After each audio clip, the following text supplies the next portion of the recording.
বৈদ্যুতিক সরঞ্জাম তৈরিতে ভারতীয় কোম্পানিগুলির মধ্যে হ্যাভেলস ইন্ডিয়া লিমিটেড কিন্তু অনেকটাই গুরুত্বপূর্ণ। আর এই হ্যাভেলসের প্রোডাক্ট সম্বন্ধে কিন্তু আমরা সবাই জানি। হ্যাভেলস এসি থেকে শুরু করে তার এবং বৈদ্যুতিক সরঞ্জাম প্রভৃতি জিনিসপত্র তৈরি করে। আজকে আমরা এই হ্যাভেলস ইন্ডিয়া লিমিটেডের শেয়ার মার্কেট সম্বন্ধে জানবো। এই কোম্পানির কোয়ার্টারলি রেজাল্ট, ফিনান্সিয়াল, ফান্ডামেন্টাল এগুলো আজকে আমরা সব জানবো। তাহলে চলো বন্ধুরা, ভিডিওটা শুরু করা যাক। এখন আমরা হ্যাভেলস ইন্ডিয়া লিমিটেডের ফান্ডামেন্টালটা দেখব। এখানে আজকের ডেট অনুযায়ী হ্যাভেলস ইন্ডিয়া লিমিটেডের ফান্ডামেন্টালটা দেখে নিই। এখানে কোম্পানির মার্কেট ক্যাপিটালাইজেশন রয়েছে 98,618 কোটি টাকা। কোম্পানির মার্কেট ক্যাপিটালাইজেশনটা কিন্তু অনেকটাই বড়, আর এই কোম্পানি কিন্তু লার্জ ক্যাপের মধ্যে পড়ছে। কারেন্ট প্রাইস রয়েছে 1573 টাকা।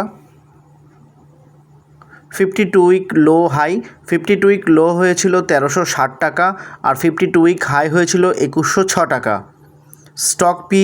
স্টক পি রয়েছে 66.6, এখানে কিন্তু স্টক পিটা একটু বেশি রয়েছে। বুক ভ্যালু রয়েছে 133 টাকা। ডিভিডেন্ড কিন্তু দিয়েছে এই কোম্পানি 0.64% করে ডিভিডেন্ড দিয়েছে। আরওসিই রিটার্ন অন ক্যাপিটাল ইকুইটি রয়েছে 25.3%। আরওসিইটা কিন্তু মোটামুটি ঠিকঠাকই আছে। আরওই রিটার্ন অন ইকুইটি রয়েছে 18.8%, এটা কিন্তু সামান্য একটু কম রয়েছে। আর ফেস ভ্যালু রয়েছে কোম্পানির 1 টাকা। তাহলে এই যে পুরো ফান্ডামেন্টালটা, এটা কিন্তু অনেকটাই স্ট্রং রয়েছে। যেখানে স্টক পি একটু বেশি, তবে ওভারঅল কিন্তু কোম্পানির ফান্ডামেন্টালটা অনেকটাই স্ট্রং।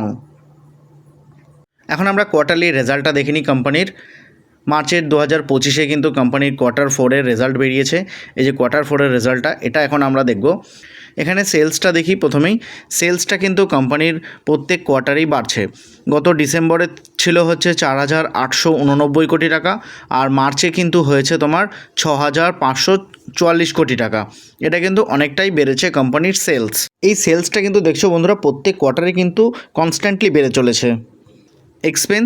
এক্সপেন্সটাও কিন্তু কোম্পানির বেড়েছে। এবছর রেজাল্ট অনুযায়ী কোম্পানির এক্সপেন্স হয়েছে 5,787 কোটি টাকা, যেটা আগের কোয়ার্টারে ছিল 4,462 কোটি টাকা।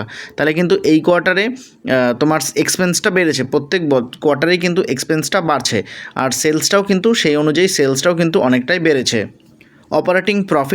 অপারেটিং প্রফিটটাও কিন্তু এই কোয়ার্টারে অনেকটাই বেড়েছে আগের কোয়ার্টারের থেকে। এবার হয়েছে মার্চ 25-এ এই কোয়ার্টারে অপারেটিং প্রফিট হয়েছে তোমার 757 কোটি টাকা, যেটা আগের কোয়ার্টারে ছিল ডিসেম্বর 24-এর কোয়ার্টারে ছিল 426 কোটি টাকা, আর সেপ্টেম্বরে ছিল 375 কোটি টাকা। সেখান থেকে কিন্তু মার্চ 25-এ 757 কোটি টাকা, এটা কিন্তু অনেকটাই বড় প্রফিট হয়েছে। ওপিএম অপারেটিং প্রফিট মার্জিন কত হয়েছে 12%, যেটা আগের কোয়ার্টারে ছিল 9%, তার আগে ছিল 8%, তবে এই কোয়ার্টারে কিন্তু হয়েছে 12%। অপারেটিং প্রফিট মার্জিনটা কিন্তু অনেকটাই বেড়েছে।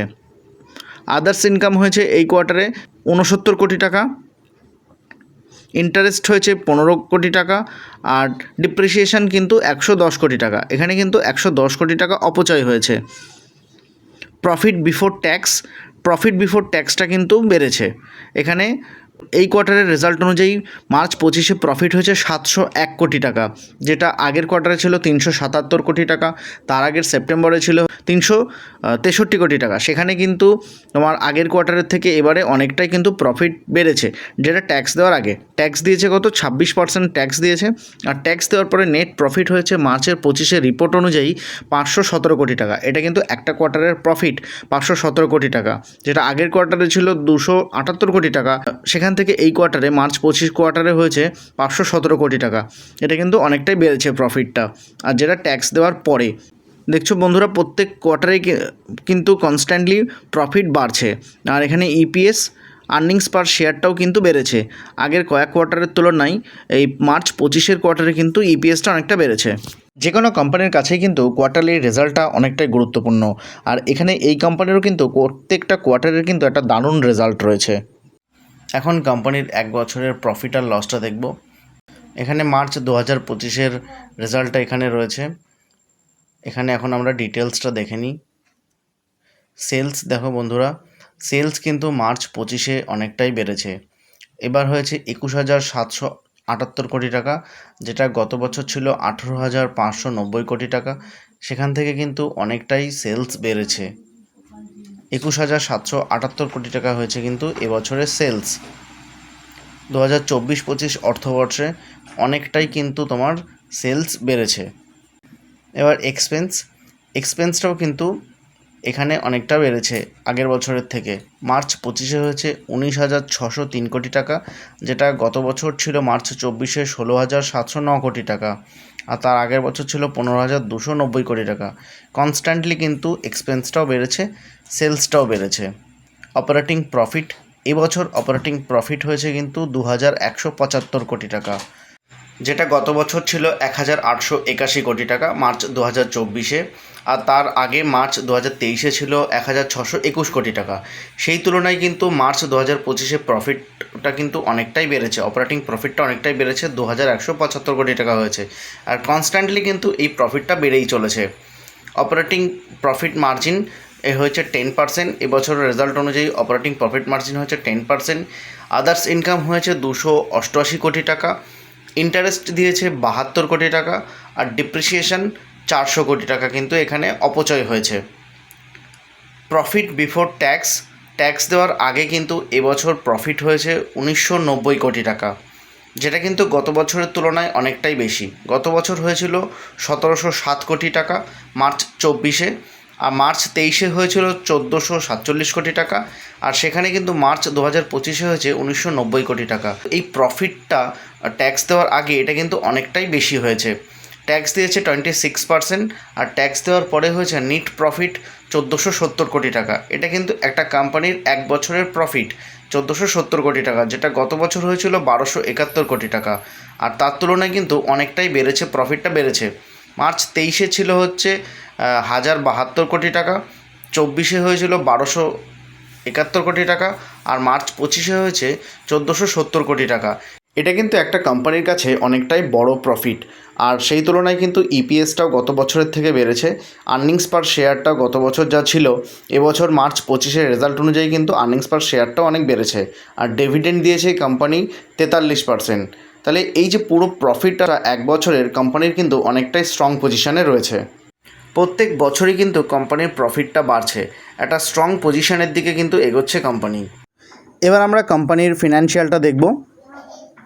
এখানে রেভিনিউ কিন্তু দেখো বন্ধুরা, প্রত্যেক বছরই কিন্তু কোম্পানির রেভিনিউ বাড়ছে, প্রত্যেক বছর কিন্তু কনস্ট্যান্টলি বেড়ে চলেছে। এখানে 2023 সালে ছিল 17,088 কোটি টাকা, 2024 সালে হয়েছিল 18,839 কোটি টাকা, 2025 সালে এটা হয়েছে 22,081 কোটি টাকা, যেটা 24-25 অর্থবর্ষের মার্চের 25-এর যে রেজাল্ট আউট হয়েছে সেই অনুযায়ী কিন্তু 22,081 কোটি টাকা হয়েছে রেভিনিউ।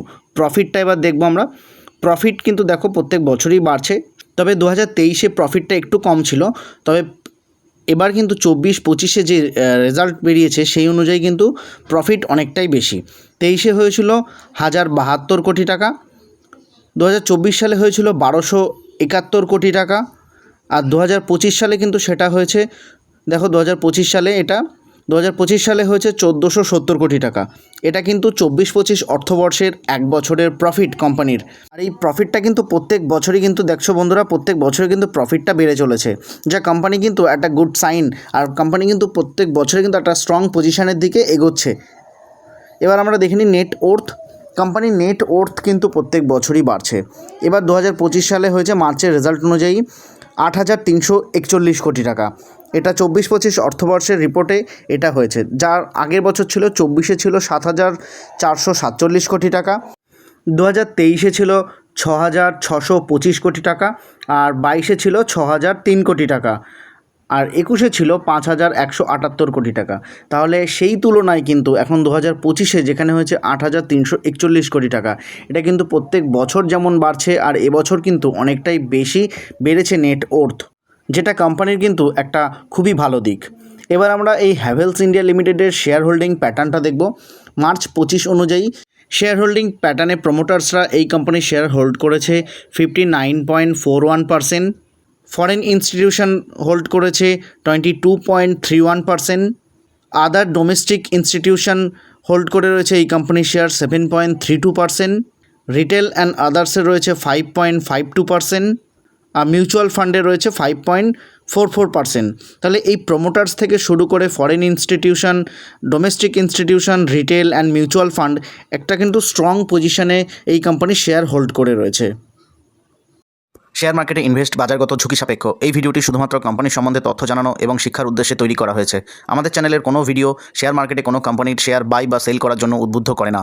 স্টক মার্কেট বা শেয়ার মার্কেটে বিনিয়োগ নিজের দায়িত্বে করবেন। কোনো রকম আর্থিক ক্ষতির জন্য আমার এই ভিডিও বা চ্যানেল কোনো রকম দায়ী নয়।